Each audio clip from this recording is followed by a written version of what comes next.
नमस्कार दोस्तों, आज मैं आपके सामने एक नई प्रेरक कहानी लेकर के प्रस्तुत हुआ हूँ। एक गांव में एक आलसी आदमी रहता था। वह कुछ काम धंधा तो करता नहीं था, बस दिन भर निठल्ला बैठ करके यही सोचता रहता था कि किसी तरह कुछ खाने को मिल जाए। एक दिन वह यूं ही घूमते घूमते आम के एक बाग में पहुंच गया।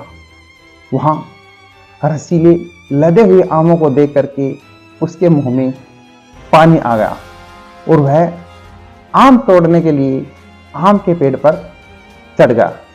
लेकिन जैसे ही वह पेड़ पर चढ़ा, उस बाग का मालिक आ गया और बाग के मालिक को आते हुए देख करके वह व्यक्ति तुरंत उस पेड़ से जैसे तैसे करके नीचे उतरा और वह वहां से भाग खड़ा हुआ।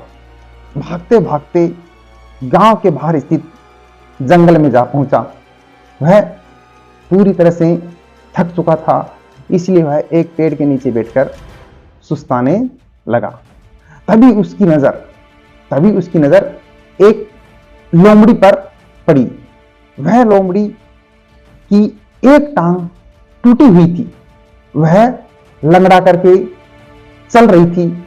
लोमड़ी को देखकर आलसी आदमी सोचने लगा, ऐसी हालत में जंगली जानवरों से यह कैसे बच रही है, अब तक तो इसका शिकार हो जाना चाहिए था। जिज्ञासा में वह एक पेड़ पर चढ़ गया और वह देखने लगा कि आखिर इस लोमड़ी के साथ आगे क्या होता है। कुछ ही पल बीते थे कि पूरा जंगल शेर की भयंकर धाड़ से गूंज उठा, जिसे सुनकर सारे जानवर डरकर भागने लगे। लेकिन लोमड़ी अपनी टूटी टांग के साथ भाग नहीं सकती थी। वह वहीं खड़ी हो गई। शेर लोमड़ी के पास आने लगा। आलसी आदमी ने सोचा कि अब शेर लोमड़ी को मार करके खा जाएगा, लेकिन आगे जो हुआ वह कुछ अजीब था। शेर लोमड़ी के पास पहुंचकर खड़ा हो गया और उसने मुंह में मांस का एक टुकड़ा था, जिसे उसने लोमड़ी के सामने गिरा दिया। लोमड़ी इम्तिनान से मांस के टुकड़े को खाने लगी। थोड़ी देर बाद शेर वहां से चला गया। यह घटना देखकर आलसी आदमी सोचने लगा, भगवान सच में सर्वे सर्वा है। उसने धरती के समस्त प्राणियों के लिए, चाहे वह जानवर हो या इंसान हो, खाने पीने का प्रबंध कर रखा है। वह अपने घर लौट आया।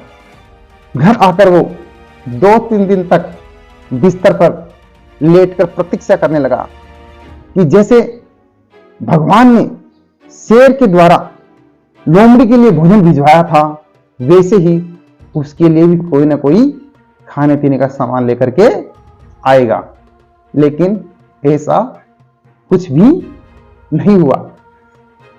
भूख से उसकी हालत खराब होने लगी। आखिरकार उसे घर से बाहर निकलना ही पड़ा। घर के बाहर उसे एक पेड़ के नीचे बैठे हुए बाबा दिखाई पड़े। वह उसके पास गया और बाबा जी से जंगल का सारा वृतांत सुनाते हुए बोला, बाबा जी, भगवान मेरे साथ ही ऐसा क्यों कर रहे हैं? उसके पास जानवरों के लिए भोजन है, जानवरों के लिए भोजन का प्रबंध करता है, लेकिन इंसानों के लिए नहीं। बाबा जी ने उत्तर दिया, बेटा ऐसी बात नहीं है। भगवान के पास सारे प्रबंध हैं, दूसरों की तरह तुम्हारे लिए भी। लेकिन बात यह है कि वे तुम्हें लोमड़ी नहीं, शेर बनाना चाहते हैं। दोस्तों, इस कहानी से हमें सीख मिलती है कि हम सबके भीतर क्षमताओं का असीम भंडार है, बस अपनी अज्ञानतावश हम उन्हें पहचान नहीं पाते हैं और स्वयं को कमतर समझकर दूसरों की सहायता की प्रतीक्षा करते रहते हैं। स्वयं की क्षमता पहचानिए, दूसरों की सहायता की प्रतीक्षा मत करिए, इतने सक्षम बनिए कि आप दूसरों की सहायता कर सकें। धन्यवाद दोस्तों। यदि आपको मेरी कहानी पसंद आई हो तो प्लीज़ लाइक करना, कमेंट करना, शेयर करना, और यदि चैनल पर पहली बार आए हैं तो प्लीज़ चैनल को सब्सक्राइब करके घंटे का आवाज़ में आपसे दोबारा धन्यवाद। Thank you.